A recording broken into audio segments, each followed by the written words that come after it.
Hi friends, ಏನಿಲ್ಲ, ನಿಮ್ಮ ಗಾಡಿಗೆ ಐಡ್ಲಿಂಗ್ ಇಟ್ಕೊಂತ ಇಲ್ಲ, ಓಕೆ, ರನ್ನಿಂಗ್ ಆಫ್ ಆಗ್ತಾ ಇದೆ, ಮೈಲೇಜ್ ಬರ್ತಾ ಇಲ್ಲ, ಓಕೆನಾ, ಇಲ್ಲಾಂದರೆ ಗಾಡಿ ಹಿಡಿದಿದ್ದು ಹೋಗೋದು, ಈ ಥರ ಎಲ್ಲ ಪ್ರಾಬ್ಲಮ್ ಬರ್ತಾ ಇದೆ ಅಂದರೆ ಎಂಡಿಂಗ್ ಇಲ್ಲ, ಓಕೆನಾ. ಈಗ ಸುಜುಕಿ ಎಕ್ಸಸಲ್ಲಿ ಹೆಚ್ಚಿಗೆ ಕಂಪ್ಲೇಂಟ್ ಬರೋದು ಇದೇ ಕಂಪ್ಲೇಂಟ್ ಇರ್ತದೆ, ಓಕೆನಾ. ಅದಕ್ಕೊಂದು ಸಣ್ಣದಾಗಿ ಒಂದು ಆಲ್ಟ್ರೇಷನ್ ಒಂದು ಮಾಡಿದ್ದೀವಿ. ಏನು ಅಂದರೆ ಇಲ್ಲಿ ನೋಡಿ, ಈ ಗಾಡಿನಲ್ಲಿ ನೋಡಿ ಸ್ಟಾರ್ಟ್ ಮಾಡ್ತೀವಿ.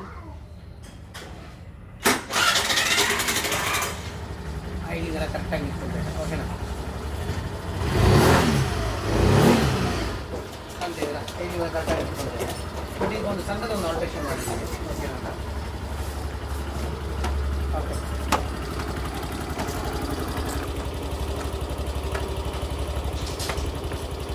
ಅದೊಂದು ಆಲ್ಟ್ರೇಷನ್ ಮಾಡಿದ್ದೀವಿ ನೋಡಿ. ಇದರಲ್ಲಿ ಏನಂದರೆ ನಿಮಗೆ ಎಷ್ಟು ಬೇಕೋ ಐಡ್ಲಿಂಗ್ನ ನೀವು ಮಾಡ್ಕೋಬೋದು, ಓಕೆನಾ. ಐಡ್ಲಿಂಗ್ನ ಇಲ್ಲಿ ನೋಡಿ, ಇದನ್ನು ಲೂಸ್ ಮಾಡಿದ್ರೆ ನಿಮ್ಗೆ ಐಡ್ಲಿಂಗ್ ಜಾಸ್ತಿ ಆಗುತ್ತೆ, ಕಾಣ್ತಾ ಇದೆಯಾ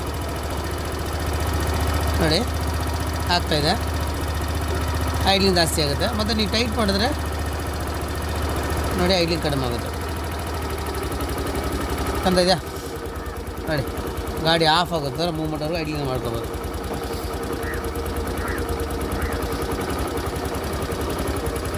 ಓಕೆ, ಬಟ್ ಆದರೆ ಈ ಸ್ಕೂಟರ್ಗಳಿಗೆಲ್ಲ ಎಷ್ಟಿರ್ಬೇಕಂದ್ರೆ 1700 ±100 RPM ಬಂದು ಇರಬೇಕು ಗಾಡಿನಲ್ಲಿ.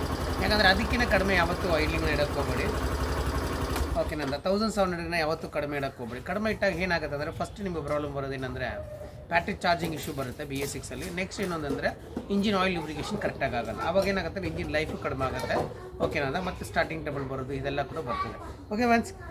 ಬಟ್ ಈ ಥರ ನೀವು ನಿಮ್ಮ ಗಾಡಿಗೂ ಮಾಡಬೇಕು ಅಂದರೆ ಏನಿಲ್ಲ, ನಮ್ಮ TMW ವರ್ಕ್ಶಾಪ್ನ ವಿಸಿಟ್ ಮಾಡಿ ನಾನು ಮಾಡ್ಕೊಡ್ತೀವಿ, ಓಕೆನಾ.